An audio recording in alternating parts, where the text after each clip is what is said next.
What if the thing that's supposed to make your life easier is actually making it harder? Think about your phone for a second. It promises connection, speed, and convenience. But how often do you feel distracted, tired, or even a bit anxious after using it? You check one message, then another, then somehow 30 minutes disappear. And at the end, you don't feel better. You feel drained. This matters more than it seems. Because your attention is one of your most valuable resources. It shapes your focus, your mood, and even your decisions. When your attention is constantly pulled in different directions, it becomes harder to think clearly. Harder to rest. Harder to do deep, meaningful work. And over time, this can affect your productivity, your relationships, and your sense of control over your own life. Many people feel this, but they don't know what to do. They try small changes.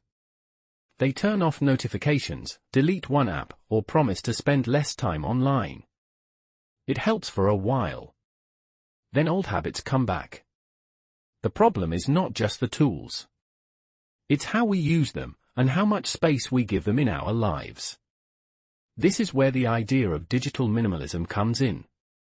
It's not about rejecting technology completely. It's about using it in a more intentional way. Choosing what truly adds value, and removing what doesn't. Let's explore 3 key ideas that can help you understand why some people feel more in control of their digital lives. The first idea is this: more technology does not always mean a better life. It sounds simple, but it's easy to forget.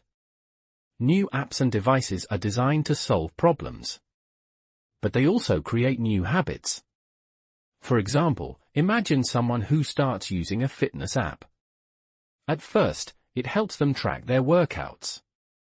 That's good. But then they start checking the app many times a day. They compare their results with others. They feel pressure. What started as a helpful tool becomes a source of stress. People who practice digital minimalism ask a different question. Instead of "what can this app do?" they ask, "does this really improve my life?" If the answer is no, they let it go. They don't try to use every new tool. They choose carefully. The second idea is about attention.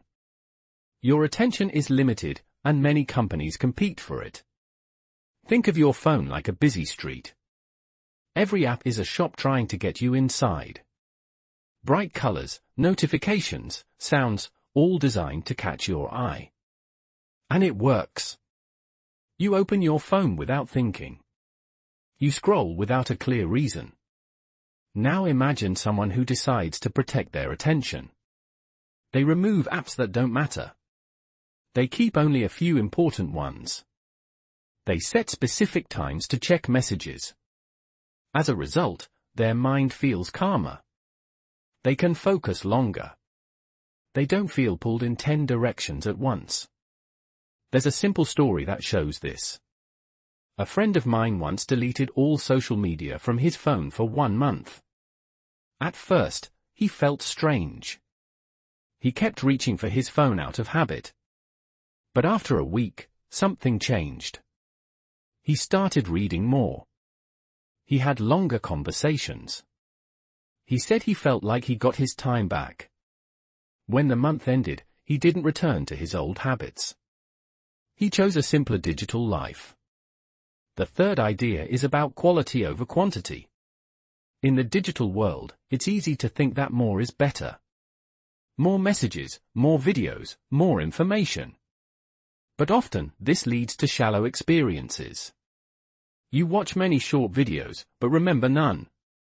You have many online conversations, but feel less connected. Digital minimalists focus on fewer, but better experiences. For example, instead of spending an hour scrolling through random content, you might choose to watch one meaningful video or read a good article. Instead of sending many quick messages, you might call a friend and have a real conversation. There's a small but powerful change here. You move from passive consumption to active choice. You decide what deserves your time. So what can you do with all this? Start small. You don't need to change everything at once. Choose one area of your digital life and simplify it. For example, look at the apps on your phone.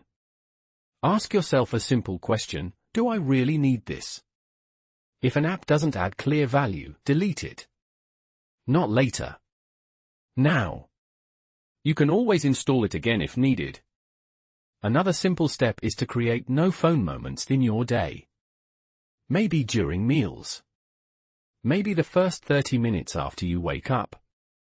Or the last 30 minutes before sleep. These moments give your mind space to rest and reset. You can also try a short digital break. One day without social media. Or one weekend with limited screen time. Notice how you feel. Not just during the break, but after it. The goal is not perfection. It's awareness. When you become more aware of how you use technology, you start to make better choices.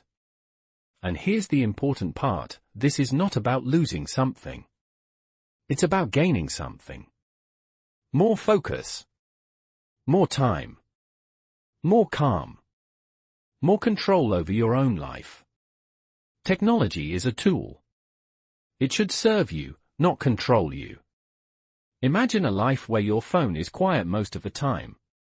Where you check it with purpose, not out of habit. Where your attention belongs to you again. That life is not far away. It starts with one small decision.